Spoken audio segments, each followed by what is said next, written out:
So when it comes to compliance, organizations in general, be them direct companies or MSPs that are providing security and helping companies with compliance, it's usually the complexity. Because if you think about, example in Europe, NIS2 right now is just coming around the corner. There's so many things to deal with so that you can stay compliant, and sometimes you just need a way to cut through that noise so that you actually get to be compliant without all that overhead that sometimes is created whenever you have these audits and so on and so forth. Plus, when you think about it, the compliance factor is just a baseline for your security. So the more you are compliant, the easier it is to then scale up to proper security, which is above and beyond just the basic compliance. It's not that compliance is a pain point. The pain point actually is the reason behind why all of these compliance frameworks are coming up to par.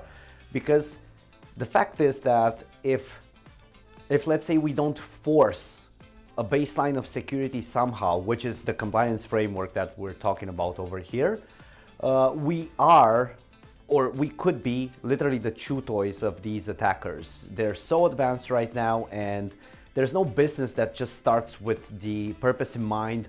Let me invest $1 million, whatever currency you wish, fill in the blanks, in cybersecurity just for the sake of cybersecurity. No, it's just we invest in cybersecurity so that we can have our operations running.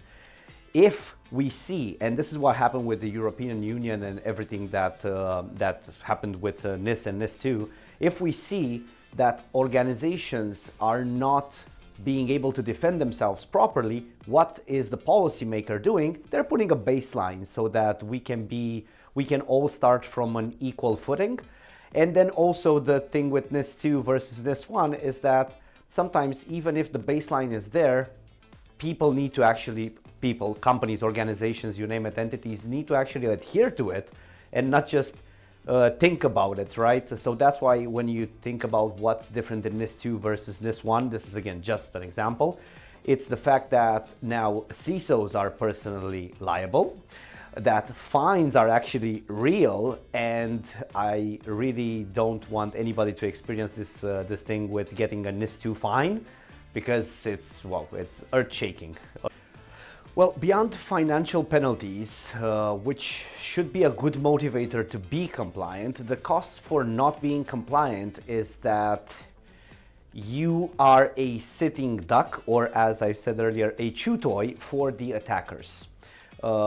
Without having these base layers of security and processes behind these layers, because cybersecurity is not just a product or a layer of security, it's a process that's on top of that. Without having that, you are literally inviting attackers in, and if you check what's going on right now in the world, that's exactly the biggest risk of not being compliant, not that fine that comes afterwards. Okay, that also is very dangerous, right? It's not something to be taken lightly, but the fact that your organization can be down instantly and all your data, your customers' data, your plans can be exposed in an instant to the world, that should be the biggest risk that non-compliant organizations should be fearing.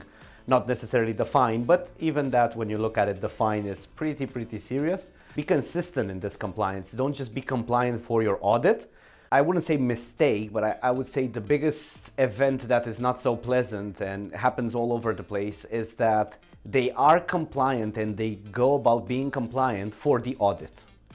But then afterwards, all of those controls, which again should be the baseline of your security, they do not look at them anymore all of a sudden until the next audit comes in. So that's, I would say, the biggest challenge that I would see. And also not looking at compliance as literally a baseline of security, and that's just what it is. It's not something that you need to do now to pass an audit. It's actually a baseline that you should have day in and day out to make sure your operations and your data is safe. So when it comes to Heimdal, we have quite a large offering, a wide offering. So we have a bunch of products that work unified from one single agent. The fact that all of them sit on the computer and work from one single agent and are managed from one console basically just means that you have all that telemetry in one place. When you have all that telemetry in one place, you can simply, of course, with the help of the Heimdal team that has developed special mechanisms for this, you can simply take out data, reports, and so on, and visuals to either check your compliance or literally just do the audit with compliance. We have some amazing things coming right around the corner. We have the NIS2 compliance report that's coming out. We have the Cyber Essentials for our UK friends that is coming out, and I believe we also have a sys control that is coming out as well. With the click of a button, based on how many Heimdal layers you have active, you'll see all the data pertaining to that particular point in the compliance framework, expressed directly with the information that the Heimdal agent has collected based on that layer of security. So when it comes to reporting, when it comes to maintaining your compliance with the said framework, it just became easier.